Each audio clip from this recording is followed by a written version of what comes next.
Meron pang ang pahabol etong si Dontrix na isang malakas na tira para sa kanilang dalawa. Napakalakas nga na pagsabog ang nangyari. Ano na kaya ang nangyari kay Gon at kay sa kabila ng malakas na pagsabog?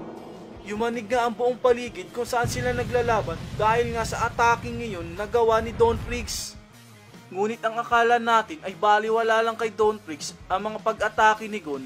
Yun pala ay napupuruhan na siya sa malalakas na atake ni Gon na ginawa sa kanya.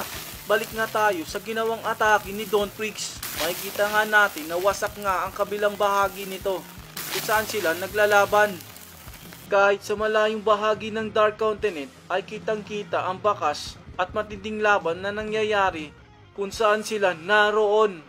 Balik nga tayo at makikita natin na gulat nga etong si Kite sa nangyayari. Hindi maaari. Ano naman ba ito? Gulat na banggit ni Kite.